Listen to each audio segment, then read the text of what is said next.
Composing a legacy. Every Wednesday on a weekly basis for over 50 years, Nadia Boulanger would invite her current pupils to her Parisian apartment for an afternoon of music and discussion. Now here, when I say every Wednesday, that means that it's happening on a weekly basis. So this is redundant. So I don't need to repeat that. Again, every week is redundant, so not be. Every Wednesday by itself is enough. That indicates that you're meeting on a weekly basis, so C is good. Each and every Wednesday in her apartment. This is repetitive because I know that they are meeting at her apartment, and each and every is also repetitive, so C. Some of the 20th century's greatest composers attended these intellectually rigorous weekly gatherings. They were just some of the attendees. Which choice most effectively combines the underlined sentences? Of the attendees at these intellectually rigorous weekly gatherings, some of them were among the 20th century's greatest composers. So this is needlessly long. I don't need to say some of them. I can simply say some of the attendees at these intellectually rigorous weekly gatherings were among the 20th century's greatest composers. So it's not A. These intellectually rigorous weekly gatherings had attendees, and among them were some of the 20th century's greatest composers. So again, I am using too many words. I should simply say among the attendees at these intellectually rigorous weekly gatherings were some of the 20th century's greatest composers. So the idea is to make it as concise as possible. Some of the 20th century's greatest composers attended because these were intellectually rigorous weekly gatherings. Now, this establishes a cause-effect in the sentence, which has not been given in the original sentence, right? We are not saying that the greatest composers attended because these were intellectually rigorous, right? It's not a cause effect.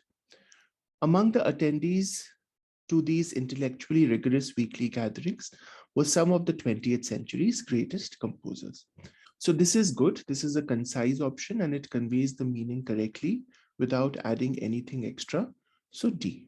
From the 1920s until her death in 1979, countless aspiring composers like Aaron Copland, Philip Glass, and Quincy Jones sought out Boulanger's mentorship as if it were a rite of passage in their musical careers.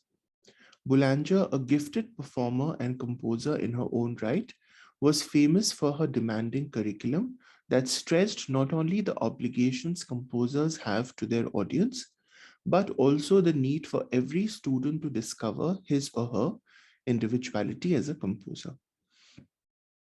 Which choice best sets up the main idea of the next paragraph? Okay, so we'll come back to this question. Central to Boulanger's teaching was her insistence that students master the fundamentals of classical music, which to her meant gaining a proficiency in music theory and analysis while also cultivating listening skills. Boulanger used various exercises to drill her students in music basics such as harmony, combining two or more notes, and counterpoint, combining melodies. During private lessons and weekly gatherings, Boulanger leads line-by-line analysis of famous musical compositions and so on. Now, I need to decide the correct verb. So it can't be leads because that's the present tense and I'm speaking of the past, so it's not A. Boulanger would lead, right? That makes sense because would lead can indicate an action that happened in the past. So this is representing what she would do at these weekly gatherings. So I like B. Will lead is future tense, so that's not right. And has been leading is present perfect continuous, which is to indicate that this is going on to the present day. So that's also wrong. So B. Boulanger would lead line-by-line analysis of famous musical compositions, identifying their structures and what she discerned as their weaknesses as well.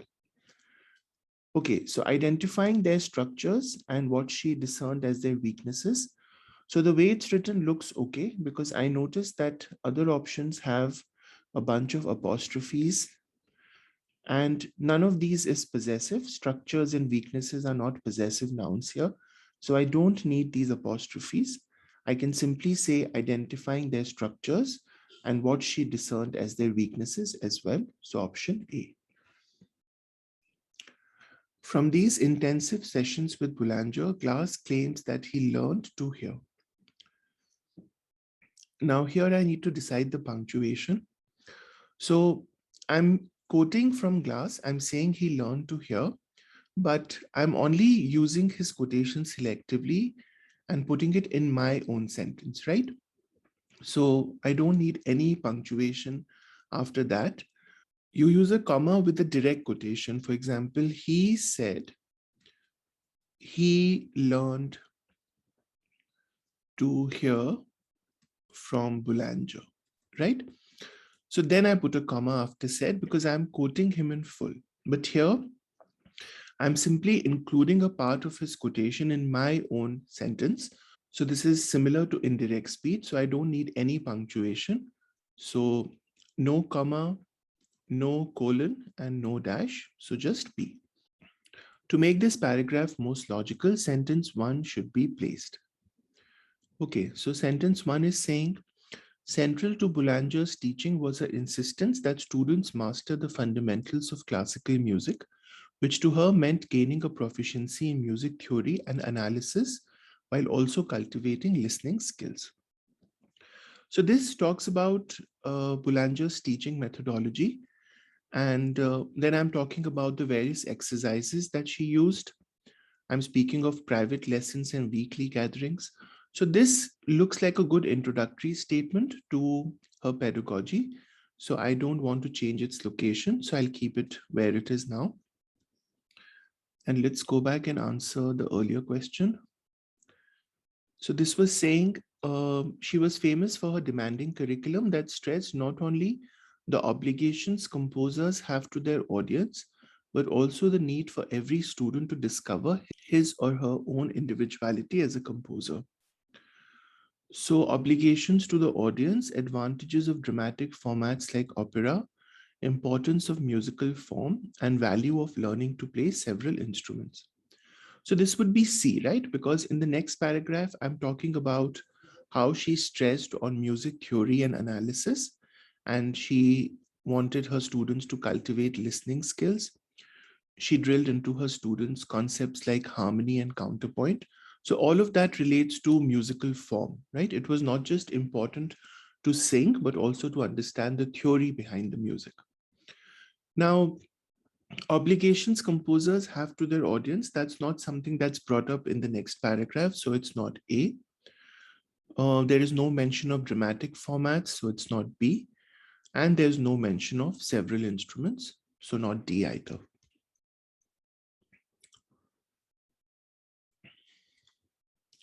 While Boulanger believed devoutly in musical traditions of the past, she also encouraged her students to experiment and forge their own styles, which they certainly did.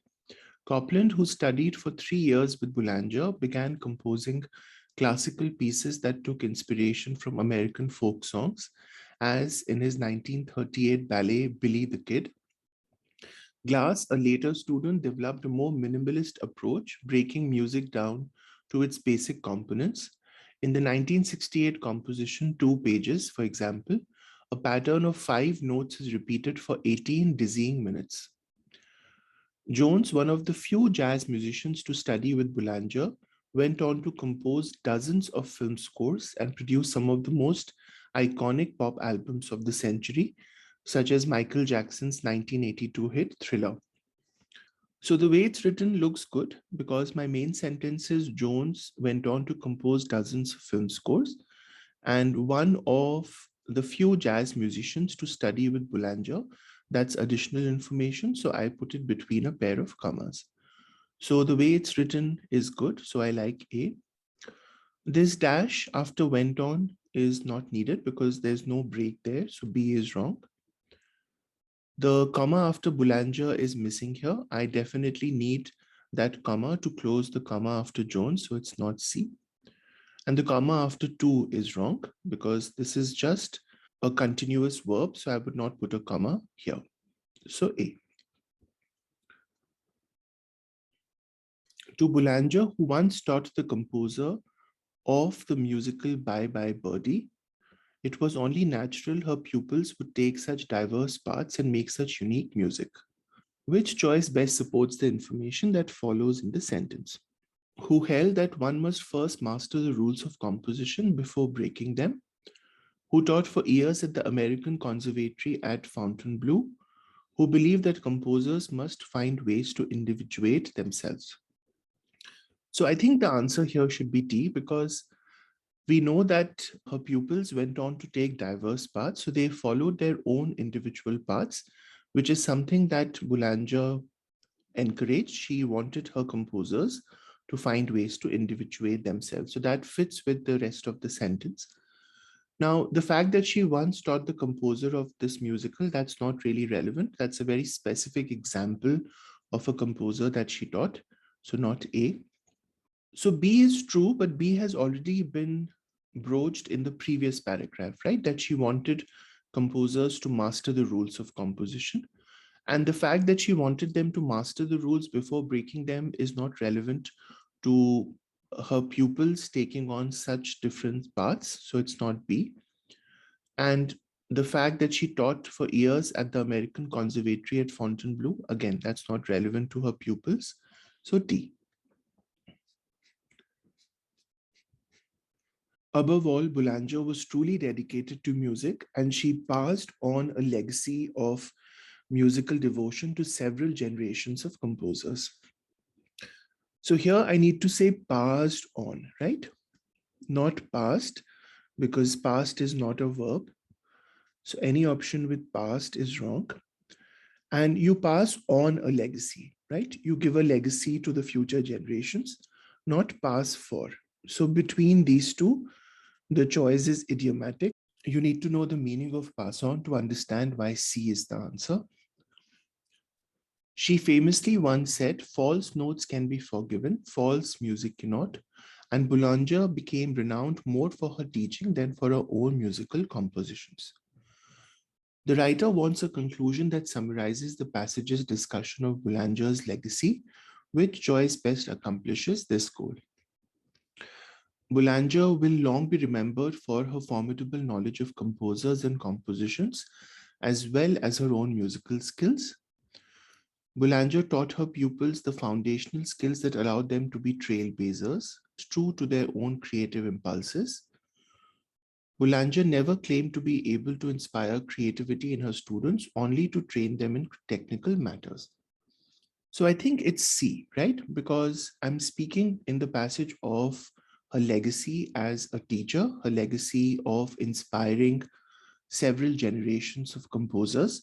So when I say that Boulanger taught her pupils the foundational skills that allowed them to be trailblazers, true to their own creative impulses, I'm crediting her with launching the careers of all of these trailblazers. So I like C. That she became renowned more for her teaching than for her own musical compositions. That could be true, but it's not a good concluding statement because her own musical compositions are not discussed in the passage. So, not A. She will long be remembered for her formidable knowledge of composers and compositions, as well as her own musical skills. So, here again, as I said, we are not really interested in the passage and her knowledge of composers or in her musical skills. That's not something the passage discusses at great length. The passage is more about how she inspired others. So, not B. And Boulanger never claimed to be able to inspire creativity in her students, only to train them in technical matters. So, again, this goes against the grain of the passage because we know that she did inspire creativity in her students. So, not D either. Okay, let's grade this.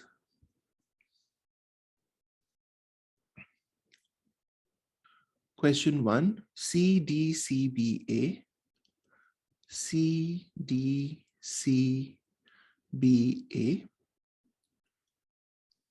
Number 6, BAATCC.